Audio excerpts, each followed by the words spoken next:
Crawlspace. Hey everybody, welcome to the Patreon Gossip Pod. I am Tim, here today with Lance, being joined virtually through the magical powers of the internet. What's up, Lance? Thank God Al Gore invented the internet, because I don't know what I'd be doing with my time right now. That's right. This whole intro song makes me so happy for 40 seconds, and then after 40 seconds, like right now, I can't wait for it to stop. It's the only thing in my life that makes me so happy and so angry in less than a minute and a half. Well, now it's like really distracting to hear It's super distracting. Yeah, and it's a little too loud in our ears, and we can't really control that volume. A little bit of, But I think it sounds cool. and it's like us talking. Well, anyway, let's meet our guest. He is author Craig Durham. He wrote the book The Day I Met Bigfoot. Craig, how are you today? Great, thanks for having me, guys. Welcome aboard Thank the God. Crawlspace, the Gossip Pod dinghy. Cool. Glad to be here. It's a dinghy. That means that we tow the larger vessels. And speaking of larger vessels, The Day You Met Bigfoot. This is a classic piece of literature, right? It's pretty classic, definitely. Well, Craig, let me back up a little bit, because you and I know each other. We actually went to high school together. That's right. And it was really cool to see. I think we're Facebook friends, and I remember a few years ago seeing this that you had written this book called The Day I Met Bigfoot. Yep, that's right. Yep. Yeah, we knew each other in high school. This was kind of at the end of my high school career. I don't think really anybody in school knew about it at the time. Right. Okay, so the timeline, you and I went to high school together. We graduated together. We, knew each other, didn't hang out a lot. We kind of started hanging out more in the years after high school. I want to say more like 2010, 2012, that range, maybe more than ever. Yeah, I would say that, yep. Yeah. So that was before the book came out, but after the experience of meeting Bigfoot. Right. I'm so mad that you didn't tell me then. It's definitely not, it's kind of a taboo subject. You don't go around telling everybody, I kind of talk about that in the book, about how at first, me and the buddy of mine who's in the book, who had the experience, we did tell some close friends and family, but, I think also too, at that time, this was kind of predating the internet and how a lot of this information gets out. So it was definitely a little bit more kind of taboo back then, and a little more easy to be ridiculed. Okay, that's fair. Yeah. But still, I know there wasn't social media, but word could still travel. And when did this happen? You were still in high school, or this was right at the end, right after high school? Yeah, no, this is right at the end of high school. Yeah. Okay. And Kenny was your friend in the book, right? That's Kenny Cotto? Yes. Does he corroborate your story? Oh yeah, yeah. We actually got together, and kind of, now it's been quite a while, so we did get together to try to, confirm every detail that we could remember as far as the timeline, and kind of just little details that we might have, each one of us might have forgot over the years, that we kind of tried to piece together, make it as accurate to what we could remember as possible. I want to highlight the book for a second here. I'm just I'm looking at this and on Amazon, and are you aware that it's rated 4.1 out of 5 stars, which is really good. Mhm. And I see that it has 66 ratings, and that's really, really good for a book. This is your first book, right? Had you ever written a book before? No, and I don't really consider myself an author. But yeah, this was just kind of a shock. I always, figured, hey, if I sold one book to a family member, then that's my goal. But yeah, I can't believe I've actually sold a bunch on Amazon, and I think I've sold a few through Barnes and Noble and kind of some other formats, Target or whatever. And people love it. People love it. Real fascinating story. One reviewer writes, if you're slightly interested in Bigfoot, this is a must read. This is what Bruce wrote on Amazon. A summer 2018 must read. This was released in July of 2018, I think, right? Or somewhere. Right. Yes. Yeah. Someone's bragging about having a first edition copy. Oh, wow. Yeah, amazing. Two exclamation points. No kidding. I know I've gotten some emails from like people from Australia, people from like the UK. Yep. That just shocking that they even found it. I didn't Yeah. realize that Bigfoot had such a a wide audience. Oh, but Bigfoot. it is. Bigfoot's got a market. It definitely right. does. I mean, now even the past few years, there's a few movies. Yeah. With, like Littlefoot or Smallfoot. Right. But yeah, my friend Dan Reeser made a Bigfoot kind of horror movie called Stomping Ground. I don't know if you saw that one. Yeah, it's like an indie. Yeah. But it was pretty good, and it was about Bigfoot.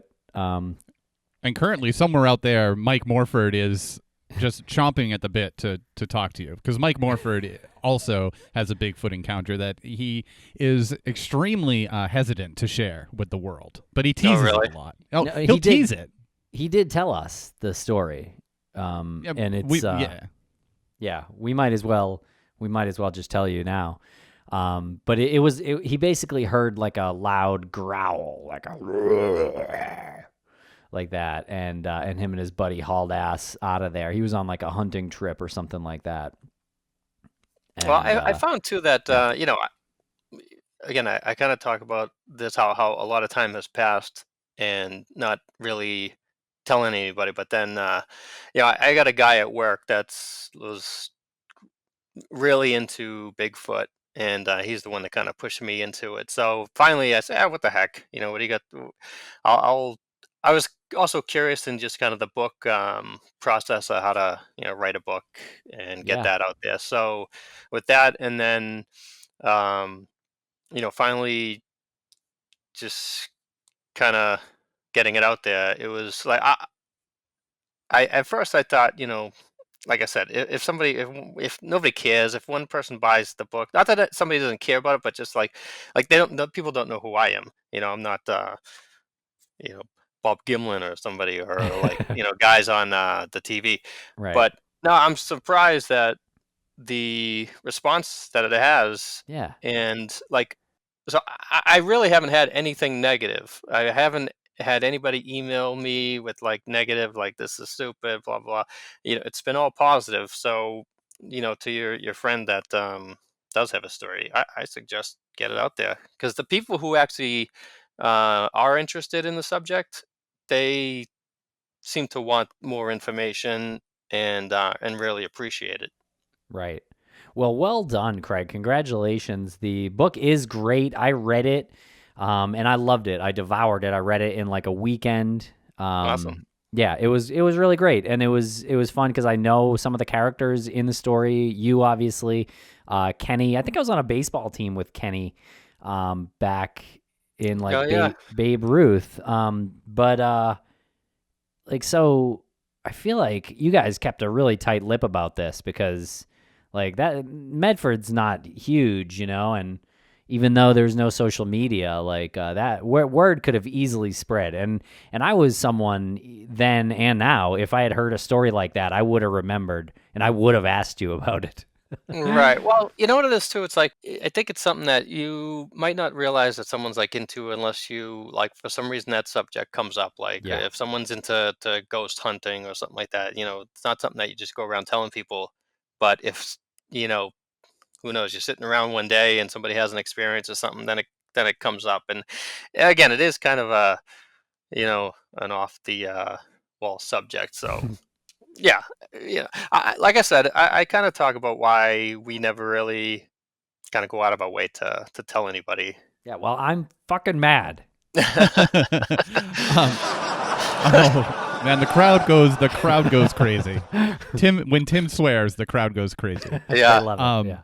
So in the book, you said that you did a little research on Bigfoot encounters, right? And but you wouldn't classify yourself as I guess, a quote unquote Bigfoot chaser. What was it that made you research Bigfoot in the first place? I think just the kind of my own curiosity after it. Again, I was never like, yeah, like into Bigfoot, or like kind of a, like I see now with the internet especially. You go on YouTube and there's like, shows and like there's TV shows now and everything like that. I honestly just was never really like kind of into it, but obviously having experience, then I kind of just did kind of a little bit of research, and I was curious that how much actually information is out there and how widely it is as far as the whole world. There's people with experiences across the whole world.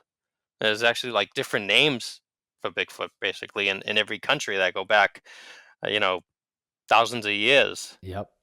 Yep. Yeah, Yeti. it's pretty crazy. What are some of the other ones? Can we come? Abominable snowman, The But you got the Yeti, Sasquatch. Sasquatch. Yeah. Sasquatch. Mhm. There's like, yeah, it's like I think on every continent actually. I There've been read that sightings. there's at least sightings, and there's also, like kind of old folklore stories and all sorts of things like that kind of go back for many years. It's crazy. So tell us about your encounter. What happened when you met Bigfoot? It's kind of like we weren't like out to go find Bigfoot. We weren't Bigfoot You weren't hunting. We weren't. squatching. No, exactly. Is We that what they weren't call doing it? anything like. Yes. Is that like an Right? official Yeah. term? Yes. I I think love so. it. Yeah. We're going squatching.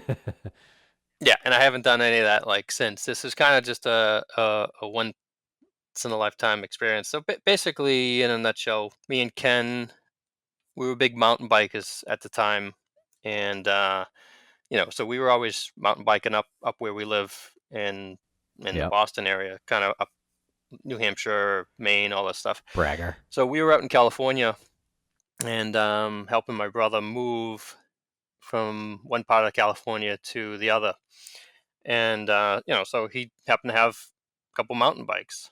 So we were done moving, and we were out there for like almost 2 weeks or so. So we had some time left. We figured, all right, what the heck, let's go mountain biking. We found this area. We didn't know what it was. It was just kind of in a book or magazine that we found. It was Mount Shasta, which now it's a huge area, and it's actually a huge like brings in a lot of like sightseers and stuff like that. Yes, and known for supernatural experiences. That I believe, Lance, that Christopher Garitano and the Texas Crew filmed there for Beyond Strange World, an episode. Yeah. Yeah. Yep. I was just thinking that when you said Mount Shasta. Yep. And Yeah, I actually classic. didn't realize that until just recently when was kind of just looking up some information. Um, right before when me and Ken were kind of getting ready to put the book together. Yeah, there was actually a ton of experiences there, but and I can see why, because it is kind of it's such a massive area, and pretty dense, with the woods and the forest up there. Yeah, so we saw that on like a magazine. So all right, what the heck? We drove up, and so we did go to like kind of the actual Mount Shasta area. Like there was like an area where there was kind of some tourists and stuff like that. So we kind of drove off the beaten path, and down like some dirt roads and stuff, until we finally found a spot that was kind of like similar to to where we were used to at home. It looked like some like trails leading into the woods. So we hop on our bikes and go into the trail.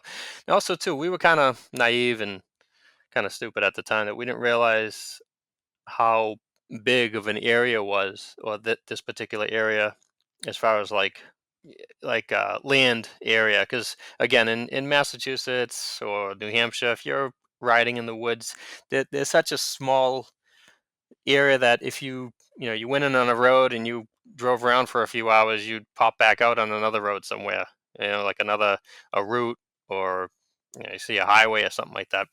So you really can't get lost. Yes. We haven't. I We can haven't confirm. anyway. Yeah. Right. Yeah. Yeah. So I think we just were kind of like, let's just go for a mountain bike ride. big deal. And we were just so used to, not really worrying about where we were. So we head in, and we're riding around for a few hours. So we had some bike trouble.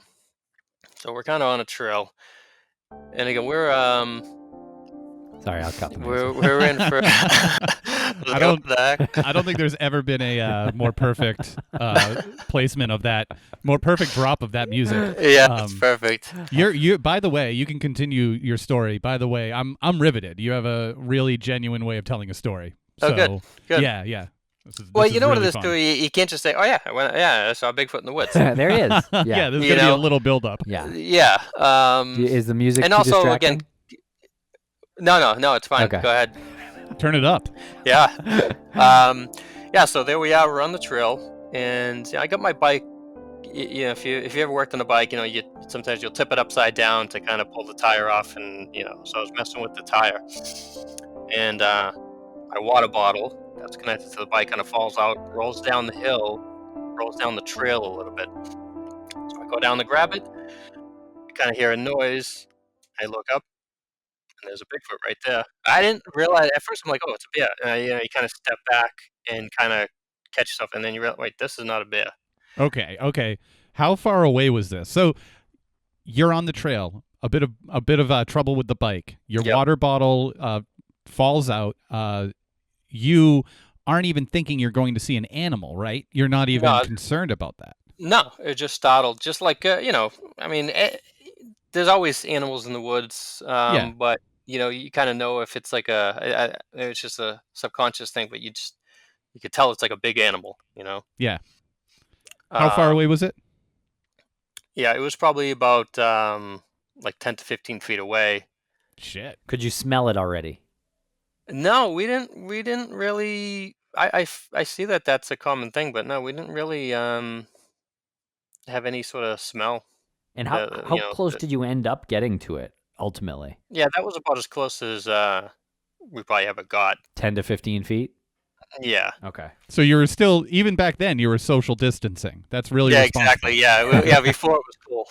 Well, he Before is it was the social distancing champion there, Bigfoot. Exactly. Bigfoot's like, listen, I've been around here for thousands of years. I'm not catching that shit. Yeah, exactly. Right. Yeah. So. So did Bigfoot see you? Oh yeah, definitely. Honestly, I think it was as kind of startled from us as we were of it. Mm-hmm. You Yeah. know, it was kind of like a I don't know, hard to explain, but I think like if you see like even a dog, it looks timid. Yep. Yeah. So that was kind of the vibe you were getting?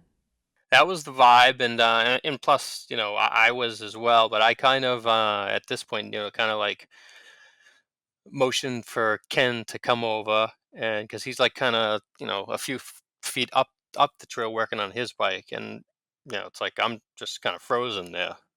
So I kind And of how do motioned for him to you- come over. Yeah. How do you indicate to Ken that he should come over without startling Bigfoot? And how did you manage to control your instinct to run, which I'm sure was there? I don't know why I didn't run. I'm quite glad. I think that I didn't. We actually, me and Ken, we actually did mention that. We're like, I'm surprised we didn't just run. And but I think I could be wrong, but I think even if it was like a bear or something, and you do run, then it would probably run after you. Yeah. You think? Which might be worse. Yeah. I don't know. I think that's what they say with a bear. If you see a bear and it looks like you've disturbed it and it's angry, to like puff yourself up and like raise your hand and like yell and scream at it, and then it will walk away. Running is like the worst thing to do, I guess, because that means Right. that the chase is on.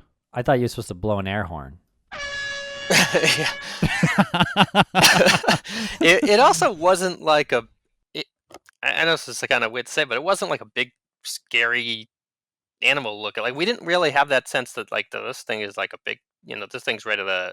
It wasn't like growling or anything at us. Yeah, but so when you mentioned to how do they get kind of he kind of I think at one point just kind of like he was still kind of in my peripheral vision here kind of, so I was like just motioning with my hand, my body still, but just kind of motioning, come down, and he kind of just comes over, and now we're both pretty much shocked at what's going on. Did you get a look? Was it a male or female? Yeah, we couldn't tell. Okay.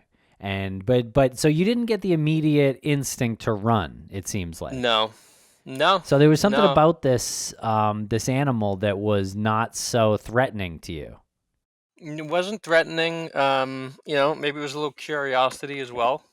It was probably a little of everything. It was probably fear and curiosity, and then I don't know, but yeah, we didn't run. Right. So it's like fight, flight, or freeze. You guys both happened to freeze, and then before you actually realized, or before you decided it might be a good idea to leave, you like curiosity took over, and you're like, actually, let's stick around for a second. Yeah. Let's Again, let's throw I a think, Mountain Dew can his way. Yeah. Well, yeah. I mean, think about it. It wasn't bothering us, and like I kind of said, if it was almost like as curious about us Yeah. at the same time. So you felt like it was an invitation to stick around and maybe share what you had. yeah, basically, yeah. Okay. I wasn't really kidding with the Mountain Dew. It was actually mellow yellow. Oh, mellow yellow. Sorry about that. Yeah. My bad. Yeah, I wasn't really a big Mountain Dew fan. Yeah, brand loyalty. Yes, exactly. Yeah, too cliche to be mountain biking and then to drink Mountain Dew. Yeah, exactly. Pounding it, yeah, on pounding Mount Shasta. The dew. Yeah. Yeah. So you threw a mellow yellow can like in its direction, what, to see if it would move, or to just kind of get. Well, we actually. All right, so let me distracted? back up a minute. Okay. With my buddy Ken here, he's the type that he was always like trying to catch animals, like if you saw a deer or something in the woods, which we've seen tons of animals, yeah, in the woods. Ken was always the type to try to catch snakes, catching turtles. He would do anything. Yeah, so we had a backpack with us that was just full of some bike tools and just like some random stuff that we took with us. We had some candy and like a couple cans of mellow yellow. I think it was Ken's idea. I was like, oh, let's see if he'll eat this. Try to like get him out from. At the time he was kind of hiding behind like a tree. So Ken was always the type, like I said, to try to let's lure that animal out and try to catch it or something like that. Not that we were trying to catch a Bigfoot, but that's just kind of how he was. So let's see if we can get it to come over. You know what I mean? Yeah. So we had the candy, and we kind of just broke off a couple pieces and threw it on the ground to see if it would try to eat it. And it did. What kind of candy? Let's see, we're talking about brand loyalty here. Now I got to think of what it was. I think it was a Bar None. Bar None. Okay, that rings familiar. Yeah, I think it was Bar None. A classic. Classic candy bar. Yeah. Did you throw the entire candy bar as No, well? we actually took a few bites, like as if to see, maybe it knows what we're doing. Like this is food. So yeah, we took a few bites and then threw like a piece, right near it, to see if it would kind of kneel down and grab it, and it did. And it ate it. It had like definitely like human mannerisms, and it was kind of we kind of always looked at it as if like a shy child, kind of like you see, I like I say in the book, you come up like an adult friend or whatever who has a kid, and the kid's shy, and he's kind of like hiding behind the parent or hiding behind like adult's leg or something like that. So it was kind of like that. It was kind of like on the tree, but like shying away. That's why it wasn't like an intimidating feeling. Right. It was kind of like a odd, maybe an immature animal, like a younger Bigfoot. Yeah, Yeah, possibly. So yeah, so that's I think where Ken's imagination got the best of him. So let's try to lure this thing out and feed it. So yeah, we threw some candy out there and it ate it. And so she ate you. You fed this animal chocolate. Yeah, yep. Oh my gosh. I know. But What else is in bar none? Hold on a second. Yeah, look up probably some what's in bar peanuts in none. there or something, right? Yeah. Poor thing Yeah, probably hold has on a a peanut second. allergy. I know. Yeah, or if it has the digestion of a dog, it could be bad. It could Dead. be That thing's looking probably for been searching for a banan for all these years. Right. Think about the series of events that you might have set in motion if this thing was not allergic to chocolate or peanuts. It's probably like waiting outside of convenience stores. I know, right? chocolate wafer, pure milk chocolate, and peanuts. Or even what's worse, this young Bigfoot potentially Yeah. could get a taste for this bar none, live another 60 years, and never get another one. How I know. tragic. Yeah. I don't think they make banan anymore. Yeah, it doesn't seem like. I haven't seen them in a long time. That's because the Bigfoot took over and wiped Yeah, it right. all out. So it was unwrapped when you threw it? Yeah, yeah. Well, we Okay. opened it. We had Yeah. a couple because we had stopped at a convenience store, Yeah. and so we had a couple, and yeah, we just opened one up, and like we each took I think a couple pieces, and then threw it on the ground. Mm-hmm. Were you and Ken whispering to one another what you should do? Oh yeah, yeah. We were kind of like yeah, basically just like you just said, just kind of let's it was definitely always Ken's push, like let's just try to feed it, you know. Yeah. What Yeah. were you saying? Were you like no, or were you just like No, okay? I'll go with it, you know. Yeah. Yeah, I was curious for sure. Well, I mean, I guess the alternative is like it's going to charge at you, right? I mean, you might as well figure out its behaviors. You might as well get the most out of the situation because it's either going to walk away or it's going to charge at you and probably kill Right. you. And honestly, you know, it's like this is at that point we knew, like, okay, this is unusual situation, you know. It like Yeah. at first, yeah, you might like run away and be like, oh, then gather your thoughts. What was that? But no, we definitely knew that this was something unusual, and also we didn't feel like threatened or anything like that at that point. So we always felt almost like we were kind of in charge of the situation, although it was like obviously this big huge thing.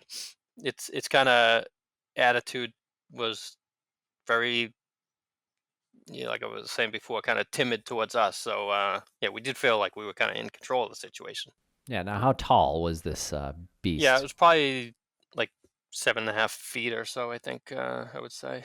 And it was on its two hind legs. Yeah, just like a human. Did it have opposable thumbs? What do you mean? Like, did it have thumbs? Oh, yeah, I think so. I think we had just normal kind of, yeah, Five digits like a five human? fingered hand, yeah. Wow. And now when you gave it the soda can, how did that happen? Like, did he or she open the can, or you opened it No, and put well, it? so we did the same thing. They're Yeah. like, okay, we give it candy. Now what? you know, it's kind of sitting there eating. She needs to wash it down. Yeah, Is this, yeah, I feel exactly. is this a commercial? Did you actually shoot a commercial? I know. See, well, you see why you don't go out of your way to tell Yeah, the story, because it does sound ridiculous. But I do, I do say, like, think of it, if you're kind of younger kids and you're sitting there, you don't have really anything with you but candy, some bike. What's the thing going to do with some bike tools and some soda? So we did the best we could with what we had.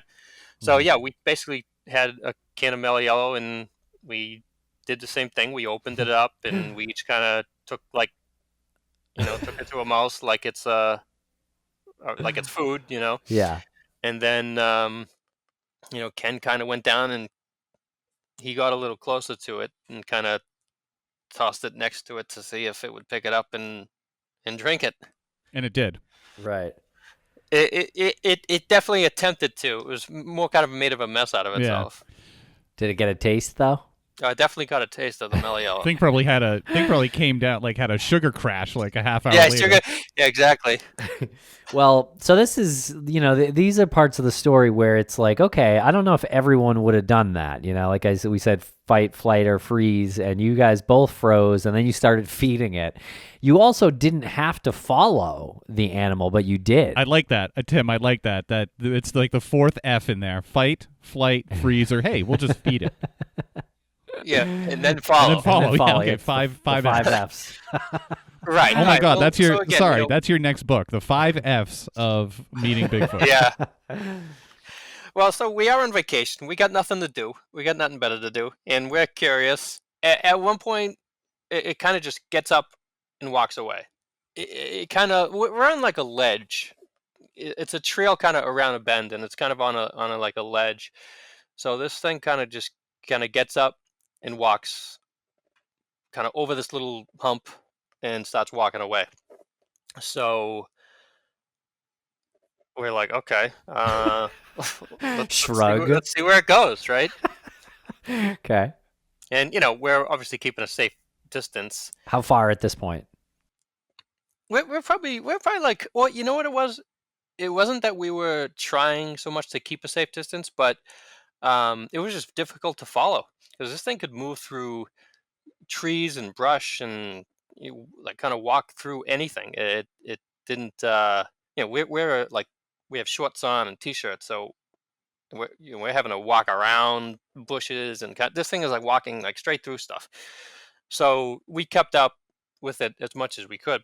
But yeah, we would probably maintain 20 feet behind or as much as we could. Uh-huh. But yeah, it was it was just kind of walking away, but it was occasionally looking back at us as if we kind of looked at it like, is it wanting us to follow it? No. Oh my God. It's probably like, why? I would be. Why are these people following still? Yeah, what are these idiots doing? Yeah. Did you see any indication of because you said that it was going through the wilderness and it was sort of crashing through things. Did you see that any impression of like other Bigfoots that might have been in the area? Were you on the lookout for broken branches and stuff like that?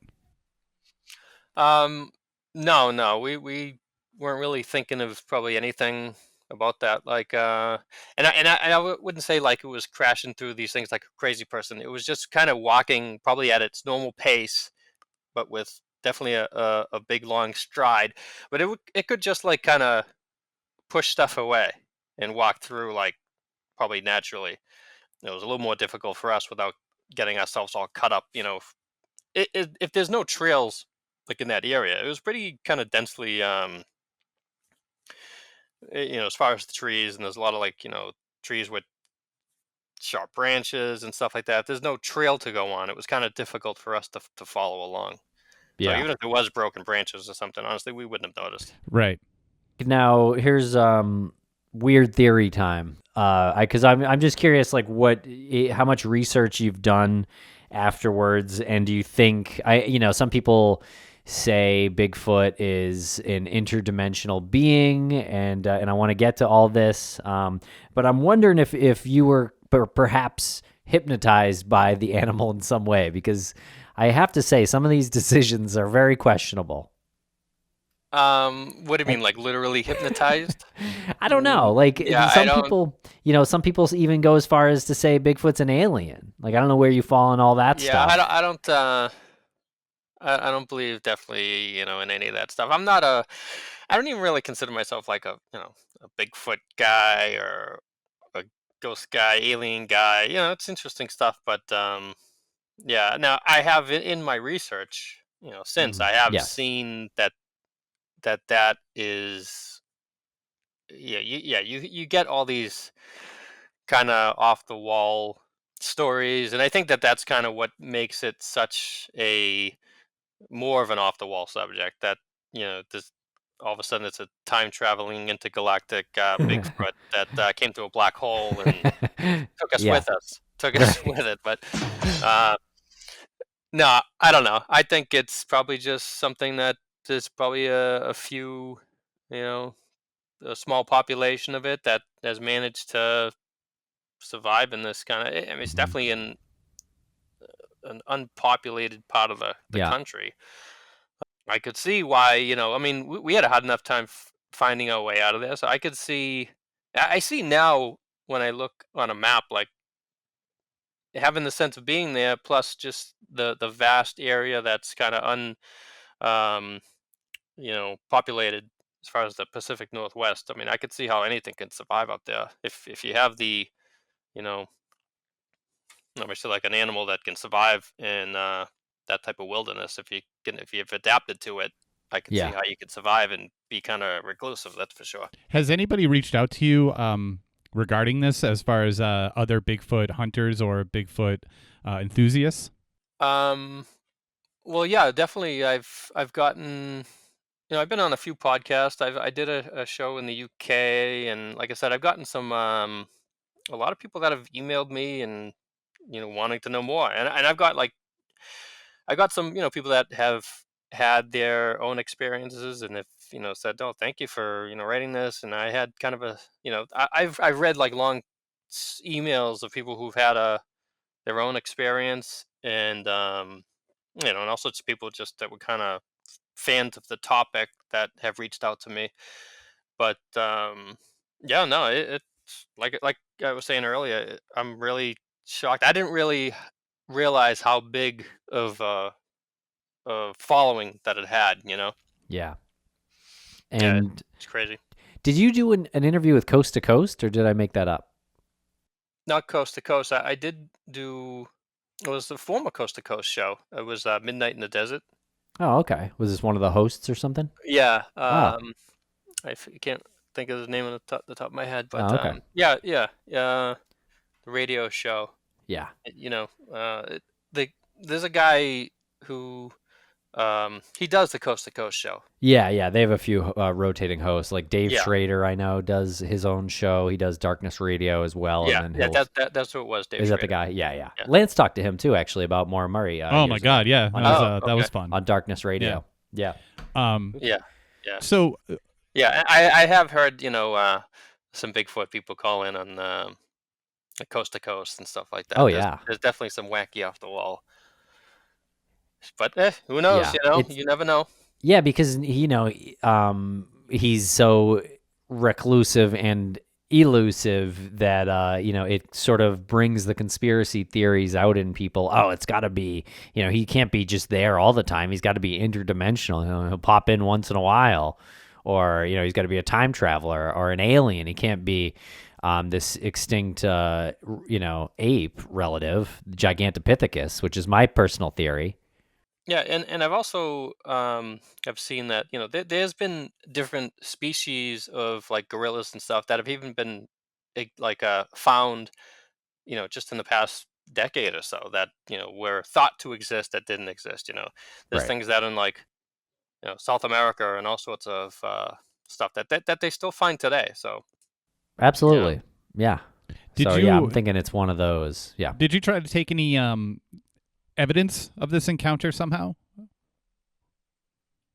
What do you mean, like hair Yeah, samples or feet? No, honestly, we didn't even know that was a thing. I see that now, and I get that a lot actually. People saying, "Oh, where's your footprint casting? you didn't whip up a quick Where's your hair plaster sample?" cast. Yeah, it's like we're out for a mountain bike. Yeah, we don't come. We're not out there with plaster of Paris, plaster of Yeah. Paris.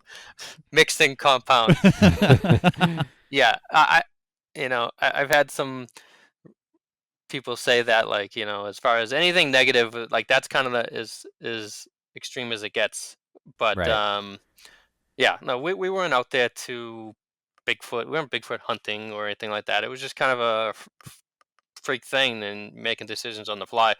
Yeah, we don't Gosh. have any evidence. The evidence is my story, and I think people want to take it for what it is. Then that's all, I guess all I can do. And If you told me that one of the students from Miss Began's class was going to write a book called The Day I Met Bigfoot, I definitely would not have guessed it would be you. Hey, stranger things have happened in that class. That class was a shit show. I'm surprised there hasn't been a book written about that class or Miss Beegan. I know, there should be. There definitely should be. Nobody would believe it. Yeah, the Bigfoot story is more believable than what happened in that class. Yeah, exactly.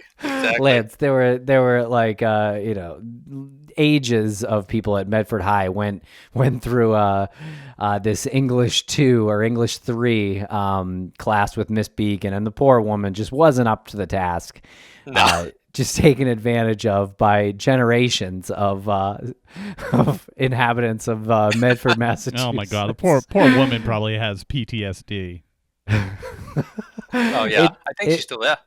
No way. Yeah, she was there last year. What? Yeah. You're kidding me. Yeah. She must be like 120. Lance, she had to be 65 in 1999 when we were there. She could like age in Bigfoot years. What are some of the? I feel so bad for some of these Wow. stories. Can I? Well, let's come clean for some of these torturous stories for Miss Began. I confronted Steve McGlashing about one incident where he threw a lollipop at the wall. This woman, she's writing at the blackboard or the whiteboard, right? And she's like talking to the class as she's writing, and then McGlashing, he's had a lollipop in his mouth, and then he just took it out of his mouth and gunned it above. Smashed the wall above the blackboard, and it came crumbling down on poor Miss Began. And she turned around, and I think she blamed Eric Jenkins. Maybe, yeah, yeah. And, He was supposed to be the nice one from Texas. And McGlashing had the lollipop, the aforementioned lollipop, in his mouth. So it's like if she was any kind of aware, she would have known who it was. Did anyone give him up? That's part was of the anybody problem. like, hey, it was this kid? No, nobody ever gave anybody up, and we would always we would rat everybody out for everything, so it was it didn't matter. Right. The only ratting out you do is like fake things, or you just make up something that's You go into the bathroom. All right, see you tomorrow. right. If because it was very easy to just A, sneak out of the class without her seeing, but B, just say, oh, I'm going to the bathroom. I'll be right back, and then just not coming back. And so when a student would get up and say, oh, Miss Bean, I got to go to the bathroom, and then you'd be like, all right, Craig, see you tomorrow, Craig. Exactly. And so it would be on her radar, and she'd be like, oh, you better be back in 5 minutes, Craig. But a normal teacher would like call you out for like cutting class. She just couldn't do anything. Yeah, it was a really certain mixture of just completely incapable of doing anything. So it was like you kind of felt bad, but it was also kind of her fault in some extent. Like she just had no awareness whatsoever. I actually do have a recording. One day I took in one of those old like mini cassette tape record, like the little. You still have this? I have it somewhere. I'm sure I do. Write a book about that class. I know. Write a book about Miss Began. I remember I brought that in and just let it record like the whole class. Some of the stories. Try to hear it. I'm not kidding. Generations of people in Medford have stories about what they did in Miss Began's class. My sister, and she insists that no class could have been as bad as that class. No, yeah, and then, no way. But then to sit in the class with that we were in, I'm like, how could a class have beaten that? But I think every year I think poor Miss Began, every period was that experience for that class. Yeah, I loved it. That was like, you didn't want to miss the class. No, you definitely didn't. She must have been so battle scarred. She must have just been like going to work for her must have been just like taking a beating, just like over and over, just. But she was like a special kind of like oblivious to it, She was almost like Teflon. I think that's how she got through it. Yeah. There was one of my favorite memories, and this one, and I feel bad to because some of this was at her expense. But we were like 17, and you know how you start reading in a class, like reading aloud. You start a story, and every student does a paragraph. Well, Miss Began started the story, and it was about this piano player, this pianist, and when she said it, she said, you know, how some people pronounce it pianist. Yeah. So she said that, but then the whole class, when it was their turn to read, everyone just said penis. Good. So and again, like she was oblivious to it because she said pianist like that, like she was saying pianist, but in her way, and then but everyone else was just fucking dying laughing and And she just saying, had no idea why. yeah, she had no idea. Oh man. Oh Yeah, my god. this needs to be the next book. Yeah, I'll have to try to find my recording and. Yeah, dig that up, and we can get stories from generations of people in Medford. And for God's sake, if she's still teaching, we can actually put these questions to her. Poor Miss. Yeah. It'll be called Poor Miss Began. Poor Miss Began, and it'll be categorized as a horror. Yeah, Oh I know. man. Yeah. There'd be no redeemable characters in the classroom. I'll tell you that much. So about getting back to Bigfoot real quick, you were following Bigfoot through the woods, and it just kind of got away from you. Did I miss the part where you and Ken decided not to follow it anymore? Okay, so eventually it kind of came out to like a clearing in the woods, kind of a little like valley area.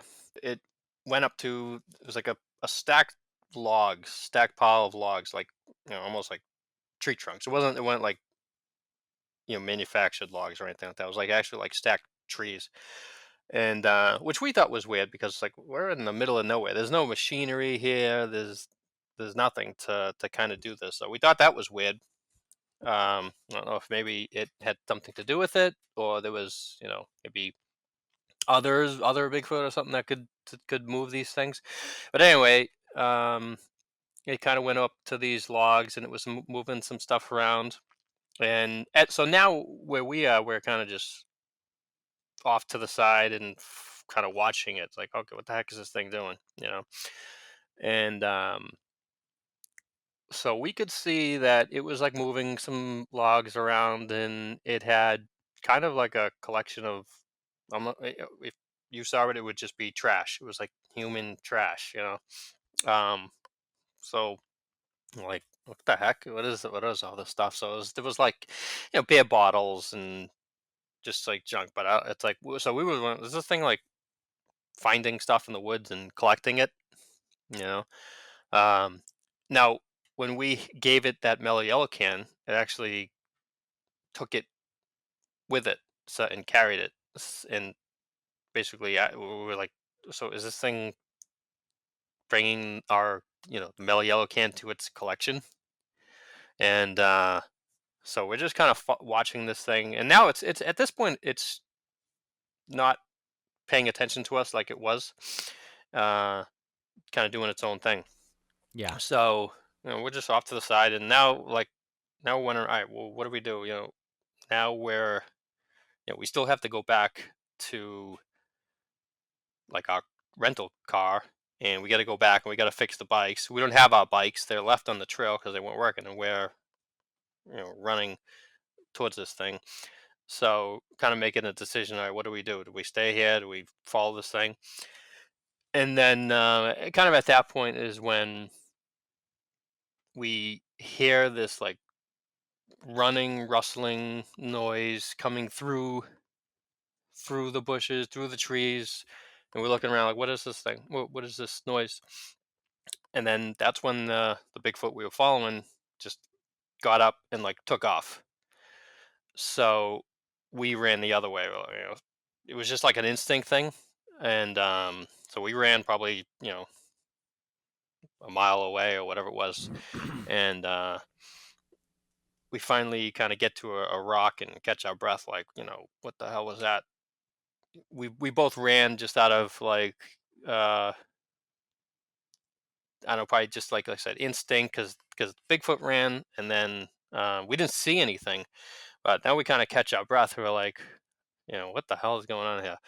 And we didn't know, like, man, was this a bear? Is it another Bigfoot? We didn't know what it was. So anyway, at that point, we kind of like, all right, let's just get the hell out of here.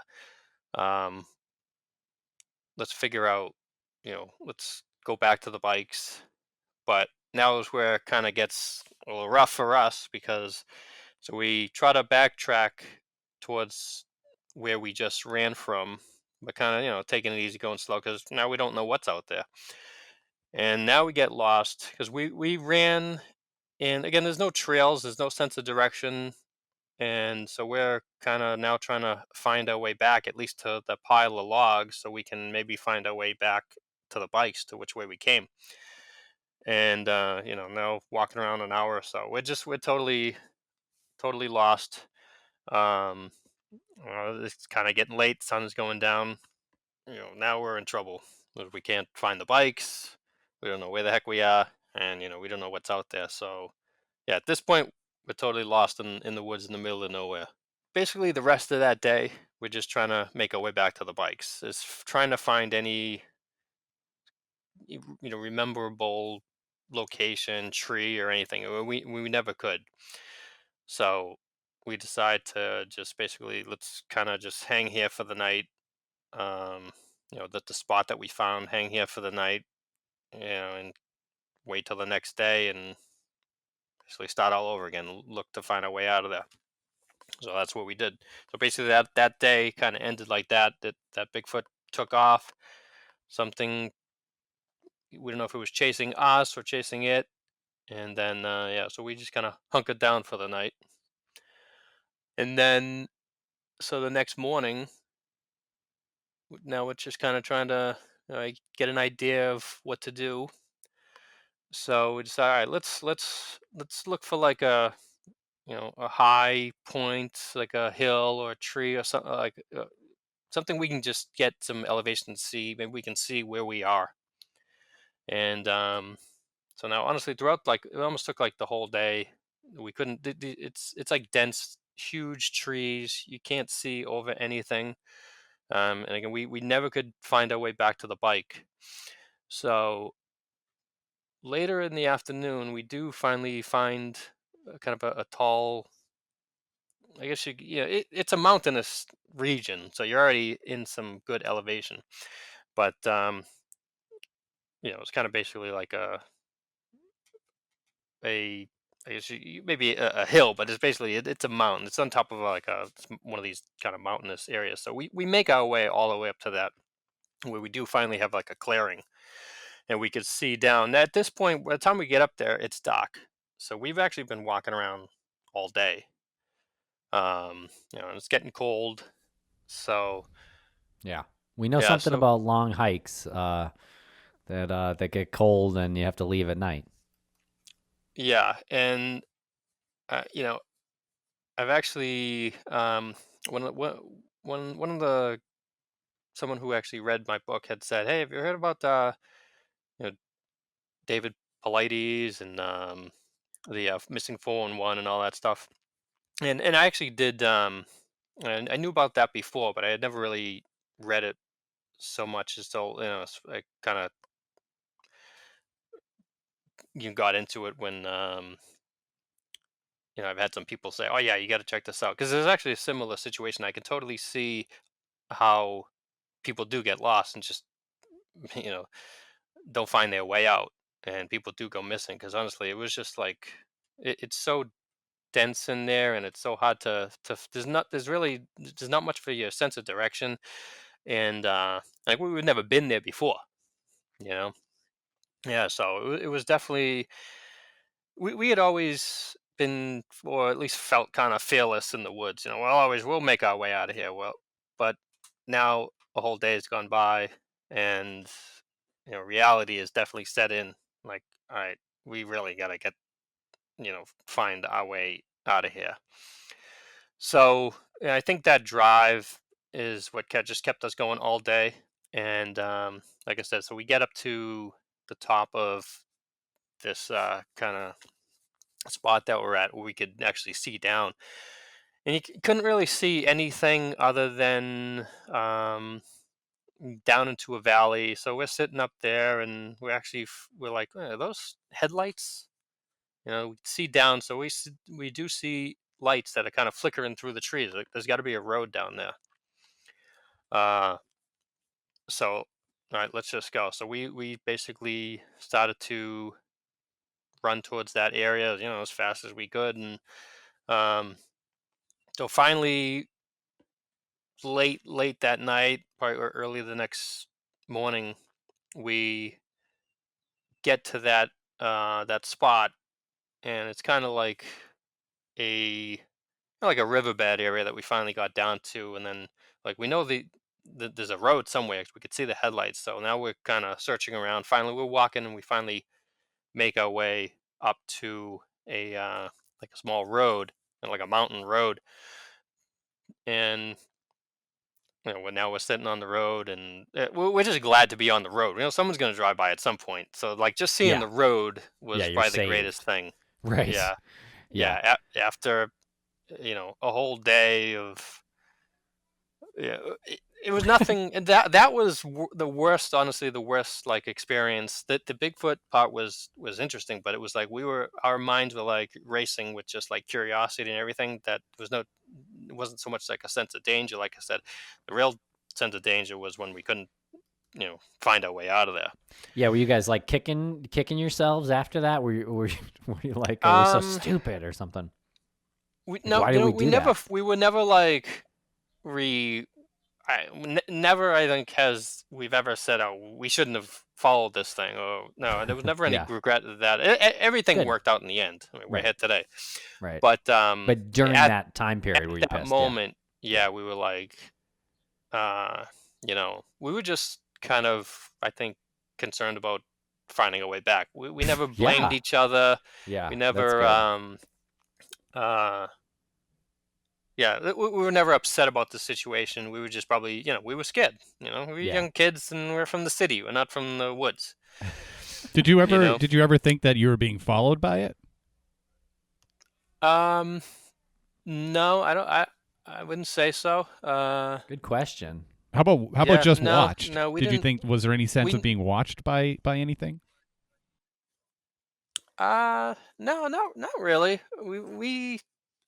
I mean, we were like definitely on edge for a little while because we didn't know if something had scared away a Bigfoot. Uh, then it's we looked at it at that point. If something scared this thing away, then we should be scared. So I think that was really the only sense of kind of that like danger, like as far as that goes. But after that kind of faded into the next day, we were just focused on getting the heck out of there. Yeah. Yeah, We didn't really, yeah, we hadn't seen anything after that point. We never saw like you know, or heard anything. It was just that previous day. So yeah, we didn't have a sense really that anything was watching us or following us. No. wow. Well, Craig, it really is an amazing story, and I suggest our listeners get the book, pick it up on Amazon. It's called The Day I Met Bigfoot by Craig Durham. It is a personal tale because it does kind of intertwine with sort of an ex-girlfriend of yours, Kim, who I also went to high school with, and you guys are together now, right? We are. That's awesome. Yeah, and that's why I call it the day I met Bigfoot, because that particular day, there's so much more of the story, like you said, that kind of intertwines with this whole thing, and it was more of a life changing event because of this day. Getting stuck up there for that day, in basically keeping me in that area longer, made me meet up with Kim, who like I had tried to contact, who was living in the area, try to contact like the 2 days prior or so, Yep. and she was away. So being actually stuck up there and not going back to my brother, um, actually allowed us to meet up. So Right. and yeah, now we're still we're together today, and basically because of that Because situation. of Bigfoot. Just say it. Bigfoot Yeah. brought you together. You're right. Bigfoot's like Right. it's like a metaphor now. The day I met Bigfoot can He's be like a matchmaker. Yeah, it's like the day I met Bigfoot is now, that's the day I grew into myself. That's the day of coming of age. The day I met Bigfoot. Yeah, It's all A synonymous. Cupid tale, Yeah. if Yeah. you will. Yeah. What's funny too is just talking about some of the people that have sent me like an email and stuff. Obviously, no one has said that they've had like that same experience, but they love the kind of that backstory, and like that's the reason why I think like let's face it, if I just said wrote a book about how me and Kim met, nobody cares. Right. You know what I mean? But the fact that it's kind of worked out Well, around unusual circumstances. yes. Yes, but even if you just wrote the story of Bigfoot, I think that would still go, but I think the way that you told it with your the story of, being reunited with your current girlfriend, really kind of makes it a personal journey and brings people along with you, and I think it's really great. Although let me just add, had you just written the Bigfoot part, I still think there are some notable things there, like the Bigfoot eating candy. As far as I know, there's never been a report like that. Same thing with the soda can. I've never heard that. Or like someone like interacting with a Bigfoot quite in the same way. So your story might still stand out, but what I really think makes it sort of an epic story is intertwining the story of your lost love. Yeah, And and honestly, I reuniting. think that's why it's such an important story to me. Yeah. Yeah, Because personal. it has a very personal and kind of profound effect on how my life turned out. It's much Yeah. like The Stand. I don't think I've seen that. Don't No, watch but it now. honestly, like if that experience just happened on its own, that would be just like a you know a part of my life that I had this experience. But because I look at it as because of the way that particular experience worked out, and keeping me in the area for so long, Yeah, actually had a kind of a domino effect on right. my life. Because think about it, I could have just gone there, went mountain biking, saw Bigfoot, and left. Yeah, well, you almost kind of died too with the being lost for a whole day. I mean, that in itself is terrifying. Yeah, Yeah, honestly, that was the most frightening thing. yeah. Bigfoot almost killed you before he reunited you with your ex. I know, absolutely. Yeah, see. It's quite a journey. Yeah. Yeah. Oh shit! You know what? Yeah. I meant to say "Stand by Me," not "The Stand." It's much like Stand by me. Yeah, this coming of age Yeah. story, and the body is Yeah, just sort of incidental. Definitely. Yeah, right. Uh-oh. Right.